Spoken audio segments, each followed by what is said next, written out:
윤석열 대통령이 이번에 좀 많이 변화된 모습을 보여주고 계시는데 네. 그 중에 한 가지가 민정수석실을 부활시켰습니다. 네. 그리고 이제 김주현 법무부 차관이었죠.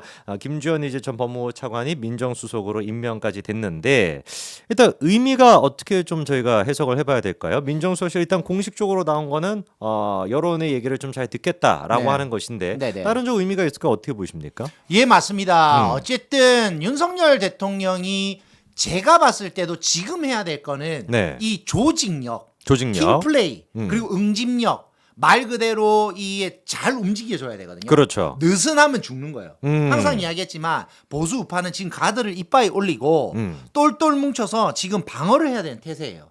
그런 상황에서 전체 사법이든 검찰이든 수사기관, 사정기관이 됐든 그 사정기관을 소위 말해서 잘 관리를 하고 그 단도리를 잘하는 것도 사실 중요한 문제예요. 그렇죠. 그래서 민정수석실은 사실 그 역할을 하는 거 맞아요. 그리고 인사 문제, 인사 검증하는 그 역할이 원래 법무부에 가 있었잖아요. 그렇죠. 그런데 그 역할이 말 그대로 형해화되는 부분도 있었어요. 왜? 솔직히 까고 이야기했습니다. 저 인사 검증 받아봤거든요. 거기서. 그런데 인사 검증이 막 양분화돼 있어요. 뭐 예를 들면 좀 급이, 그러니까 단계가 이렇게 나눠져 있어. 네. 인사 검증을 하는 곳도 좀 나뉘어져 있었고요. 한동훈 장관이 이야기했던 그것도 맞는 말이에요. 그러니까 우리는 형식적인 것만 본다. 그것도 맞는 말이더라고요. 네네. 왜냐하면 제 거 다 가져가셨거든요. 그래서 쭉 보셨거든요. 그런데 제가 볼 때는 그러다 보니까 약간의 이원화된 구조라든지 그런 어떤 한계점 같은 예, 게. 한계점 같은 게 좀 보였어요. 왜냐하면 그래도 처음 해보는 거니까. 그렇죠. 민정수석실이 늘 했던 거고. 그래서 다시금 민정수석실을 통해서 이거를 제대로 체계화 작업을 하겠다라는 거거든요. 그래서 저는 그 취지 자체는 지금 현재 상황에서는 필요하다고 보고요. 그리고 검찰의 이제 뭐 사실 그런 거 있잖아요. 검찰의 또 악마화? 그러니까 민주당이 지금 제일 하고 싶은 게 검찰의 악마화인데 네네. 검찰 조직이 소위 말해서 흐여물건해서 검찰이 약간 뭐랄까 약해 빠져서 그걸 방어하지 못한다면 네. 국민적인 수사 신뢰가 땅에 떨어질 거라는 거죠. 그렇죠. 저는 그걸 막기 위해서라도 민정수석실이 뭔가 도움을 줘야 된다. 저는 그렇게 생각하고 있습니다. 아니 그러면은 그 방금 얘기해 주셔가지고 민정수석실을 통해 가지고 검찰에 대한 어떤 의사소통이 가능합니까? 예. 어. 이거 뭐 제가 예라고 할 건 아닌데 네. 민정수석실에 오시는 분들이 대부분 수사에 경력이 있었던 이제 검찰 출신들이라든지 네네. 이런 사람들이 와요. 그런 사람들이 와서 전체 이제 인사 검증도 하고 네네. 소위 말해서 이제 수사 돌아가는 상황도 검토를 하고 보고를 이런 것들을 받고도 하고. 이런 것들을 하는 자리이기 때문에 당연히 수사기관에 이제 긴밀하게 소통을 할 수밖에 없겠죠. 그런데 민주당도 사실 민주당이 그러면 그때 당시에 검찰 해체를 주장하는 상황이었으면 네네. 조국을 민정수석으로 앉힐 게 아니었죠. 그렇죠.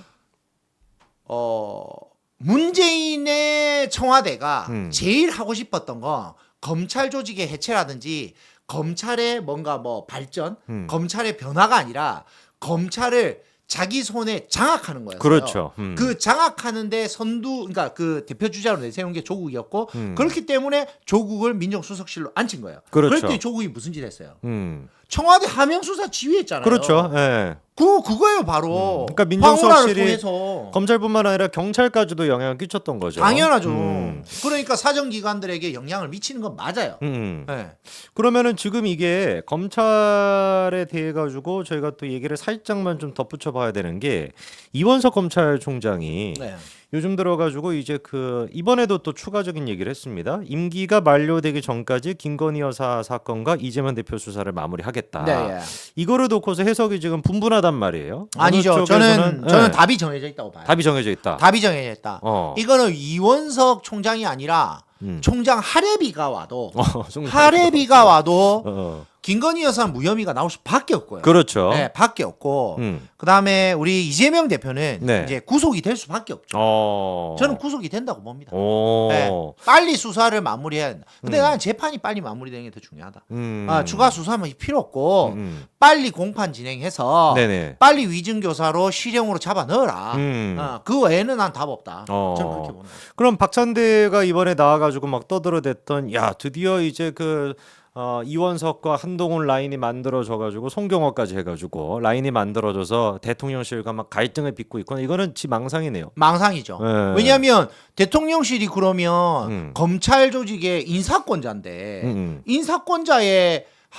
인사권자랑 소통이 안 될 수는 없죠. 그렇죠. 인사권자로 교류를 안 할 수가 없죠. 뭘 해가지고 뭘 잡아내요. 그런 거 소설 쓰니까 국민들이 진짜인 줄 알잖아요. 그래서 저 제일 안타까운 게 법정 가면 막 변론을 막 미국처럼 재판장님 이유 있습니다 이러면서 걸어 나와서 막 뚜벅뚜벅 걸으면서 변론할 것 같잖아요. 예. 그게 드라마가 만들어낸 문제점이란 말이에요. 그렇게 안 합니까? 안 합니다. 앉아서 재판장님 서면 진술하겠습니다. 이러면 끝나는 거예요. 그러니까 국민들께 이 민주당에서 계속 이 망상을 심어주는 거죠. 야 이게 뭐 있다. 야 이거 뭐 있어. 그러니까 소설 이런 걸 계속적으로 의혹만 던져주고 그러면은 국민들은 거의 속아 넘어. 진짜 그런 줄 아는 거예요. 딱 지금 그 얘기를 박주민이가 또 나와서 합니다. 정확하게 그 얘기를 했는데 검사 인사 최종 결정을 대통령실에서 하게 되는데 민정수석을 통해서 정보까지 장악하게 되면 실질적으로 사정기관을 장악하는 게 쉽게 된다. 이게 그러니까 지금 이제 검찰에서 김건희 여사 관련된 수사를 하려고 하니 그래가지고 이제 그 검찰을 통제하기 위해서 민정수석을 부활시킨 거 아니냐 이렇게 지금 반박을 하는 거예요. 아니요. 돈봉투 사건 21명 다 잡아 쳐넣으려고 그래서 지금 강화하는 거예요. 김건희 여사도 아니고 예. 돈봉투 사건 다 잡아 쳐넣기 위해서 그거 하려고. 그 지금 이제 수사가 좀 지지부진하잖아요. 이재명도 구속시키고 이재명도 구속시켜야 되고 하니까 영장 한 번 더 치려고요. 그래서 강화하는 거예요. 박찬대 요즘 보니까 뭐 얼굴이 이재명 많이 닮았더만요. 뭐 똑같이 변해가는가 봐. 아니 박찬대 얘기하셔가지고 이번에 이제 그 원내대표 되고 난 뒤에 진짜 막 폭주하고 있다는 생각이 드는 게 재밌나 봐요. 이번에 그 특검에 대한 얘기를 조국 딸과 그 다음에 이제 또 황운하에 대한 아까 얘기하셨던 그 함흥 수사죠, 그렇죠? 선거 개입했다라고 하는 그거조차도 뭔가 특검의 대상이 될 수 있다는 뉘앙스로 얘기하더라고요. 그거 특검 좀 했으면 좋겠어요. 조국하고 임종석 잡아놓고 구속시켜가지고 거기서 진짜 청와대 함영 수사 어떻게 이루어졌나. 오히려 예, 더 철저하게 그거 보고 수사해서 싶어요. 그거 보고 싶은 거예요, 저는. 그 어차피 재기 수사 명령 떨어져 있잖아요. 그렇죠. 그러니까 저는 다 잡아 쳐넣어야 저런 말을 안 하죠. 그렇지. 야 검찰을 뭐 해체해야 된다. 뭐 잡아 넣어야 돼요. 그러니까 임종석은 지금 재수사가 되고 있는데 조국은 재수사가 아직 안 되고 있어가지고 빨리 이것도 근데 조국 얘기도 좀 해보니까 조국은 이제 그 구속되면 네. 병합 수사로 해서 같이 하겠죠. 불려 다니면서 이제 계속적으로 조사받는 거죠. 아니 그러면 올해 안에 대법원 판결 나올 가능성 얼마나 보세요? 저는 빠르면 6월, 7월 뭐 이럴 때도 날 수 있다. 6개월 안에 난다. 근데 제가 좀 여쭤보고 싶었던 예. 게 조국이 이제 그 법에 대해서 그래도 알 테니까 어떻게 모르죠. 사법고시를 합격하지 사법고시 안 않았으니까. 해가지고 네, 그렇죠. 뭔가 수단과 방법을 안 쓰고 계속 좀 대법원 판결도 미루지 않겠냐 이런 얘기도 있잖아요. 최강욱이 미룬 방식을 제가 설명을 드리겠습니다. 대법원에서 네네. 그 서류가 송달되면 안 네. 받아버려요. 폐문부제. 그렇죠. 무은으로 갔는데 이거 직접 전달해야 되는데. 근데 폐문부제 안 받아버려요. 심지어 변호사를 안 붙여. 변호사는 그게 받아버리니까 안 되죠. 그렇죠. 변호사는 항상 사무실 열려 있으니까. 그래서 폐문부제를 계속해요. 자기가 받아버려요. 서류를 안 받는 거구나. 그래가지고 네. 1년 6개월 이제 연장시켜가지고 네네. 막판까지 4년 다 헤쳐먹었잖아요. 최강욱이 그런 사람이에요. 조국 같은 경우는 그렇게 할 수 있잖아요. 근데 그때 당시에는 그게 이제 조희대 대법원장 체제는 아니었잖아요. 김명수 대법원장 체제였잖아요. 그러니까 사실상 봐주기를 했단 말씀이신 그걸 거죠. 인용한 거죠. 그거를 그냥 인정해줘 버린 거죠.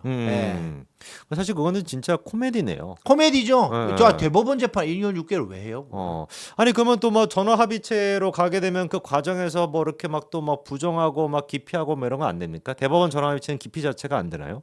기피를 한데도 기피 사유가 없으면 바로 기각이죠. 재판장 그 대법원 그 들어가 있는 그 재판관이 내가 마음에 안 든다. 아니면 마음에 또 안 든다라고 이유를 써서 넣으면 바로 기각되니까. 그럼 재판 진행하는데 전혀 무리가 없죠. 그러면 변호사님 보시기에 사실상 지금 이제 지연을 시킬 만한 건덕지가 별로 없다. 잘못하면 그 뭐랄까요, 식판밥 좋아하시더라고 우리 조국이. 그래서 국회의원회관 식판 밥 먹다 그냥 끌려간다. 신나게 밥 먹다가 그거 잔반 처리도 못하고 끌려간다. 거기 밥 맛있거든요. 잔반 처리 못한다에 저는 한 표입니다. 거기 여러분 라면 파는데 라면 맛있습니다. 김밥도 맛있습니다. 싸게 팔고. 맛있습니다, 여러분. 그렇습니다. 그래서 이제 그 윤석열 대통령께서 이번에 이제 민정수석실을 부활시킨 거, 그게 이제 뭐 민주당 쪽에서는 뭐 검찰에 대한 뭐 어쩌고저쩌고 헛소리하고 있지만 사실상 이재명과 그리고 지금 돈봉투 사건도 진행 중이고, 맞습니다. 그거를 더 빨리 끝장을 내는 그런 결과가 되지 않을까 하로 저희가 요 주제도 정리를 해보겠습니다.